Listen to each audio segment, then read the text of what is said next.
Hi guys, welcome back to another episode of the Fireblade rebuild. I've been slacking recently, but I've been working away in the background to collect some parts.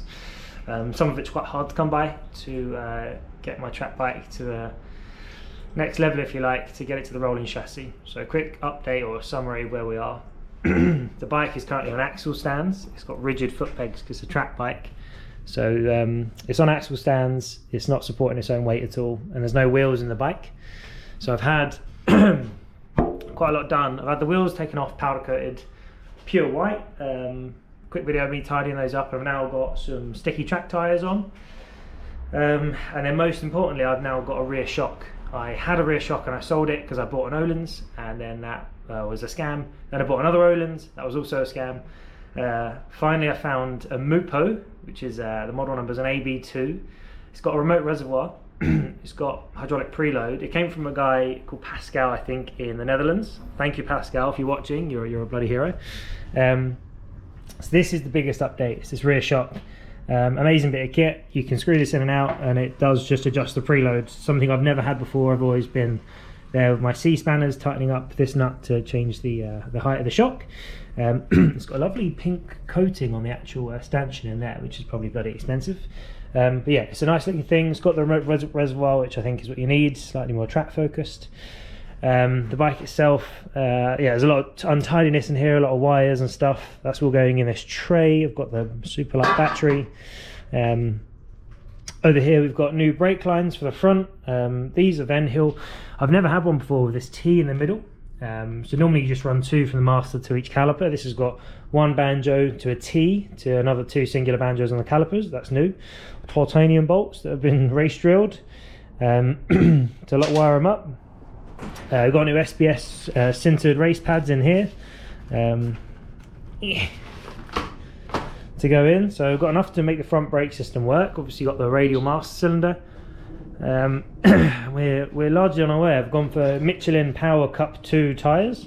Just got my front paddocks down there, because when I get this bike rolling, annoyingly the first job is to get the forks out to get them serviced. So sort of build it up to take it apart. But I need to get the wheels on first. So yeah, the first job of the day is get the rear shock in, which should be trivial. It came off an SC28.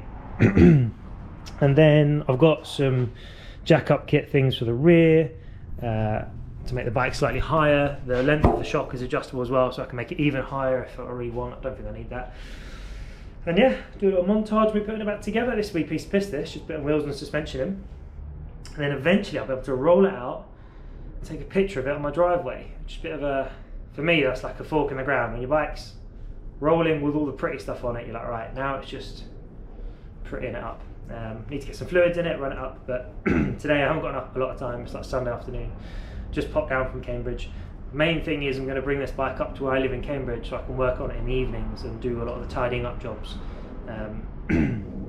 I've given our little free tech bike away for Henry to fettle from now on. And yeah, generally just living the life of Riley, really. I love it. It's a good day. This is going to be one of those easy days where things just fall together. Hopefully this is followed by a montage.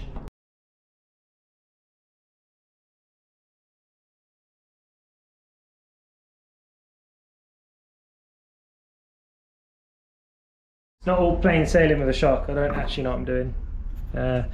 I've put it in like this, so the actual hose for the reservoir comes out the right hand side, loops round on the engine side, gets quite close to the fuel pump, and the reservoir sort of sits like this. It's kind of happy there. This is a good bit of top place to have some space because your knee sort of is away from it, I guess. I don't know. I need to look at pictures. I don't just know how it goes on. For now, it's more fill the space, get the bike rolling. But so the preload adjuster would be on the right hand side. I think that's, yeah, we'll figure it out. So I've hit snag number one. There's two spaces at the bottom of the shock with O-rings in that sort of sit around the bottom. They protect some needle bearings inside of the bottom eye loop of the shock. There's a bolt that goes through all of it, and sort of dog bones, if you like, attached to the chassis. The Honda bolt doesn't fit through the Mupol hole. It gets stuck about here. Don't know why. I've got another M10 engine bolt up there, that also doesn't go through. Nothing wrong with the bolt, bolt's just a bolt. You see a bit of, it looks pretty nice. I mean, it's aluminium anodized, there's a bit of something in there, but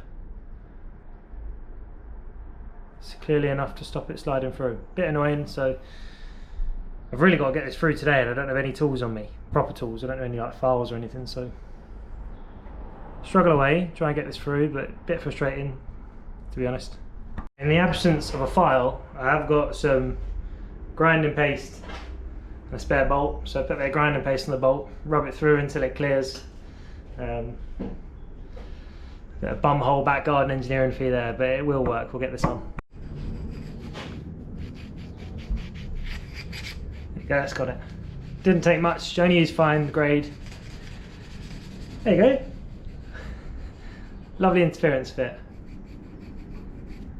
Yeah, there's some plier marks on it, so clearly Pascal's had some aggro getting this off, but just a bit of corrosion inside under the anodizing has made it now pick up on M10s. But a bit of grinding paste, and it'll have a load of grease in it when I assemble it finally, and then that should weather protect it. But the joys, eh? Meant to be easy. Nearly there, so I got a bit of dirt on you, hang on. A bit more. I think we're there. So what is cool is the bike's now on paddock stands. You can see it's got its paddock stands with these lovely like through axle bobbins. Very, very close. It's still actually supported on the foot pegs here. So I need to raise the bike up to get the weight off the foot pegs. And I can just adjust the hydraulic preload. I think that'll raise the rear seat height and push the pegs up relative to the rear axle. I think it's just with a few screws of this. I'll just show you how it works. That bit there, you can't see fuck all in there, can you? That bit there is the hydraulic preload adjuster. You get a gap in between the sort of grey bit and the red bit when you screw this clockwise. All goes well. Don't know how much you can get, so we'll go all the way to the end, see what it's worth.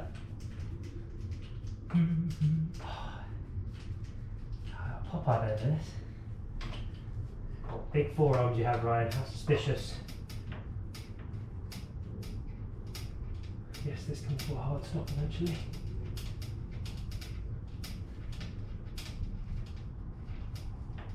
Yeah, cool. So you can see there's now a gap sticking out and a load of shit in there. But yeah, the shock will eventually go off through, so it's not actually raised it up high enough, so I don't know what to do now. Just gonna have a little panic and I'll figure out how to get it off its stands, and we'll get it out for a bit of a walk around.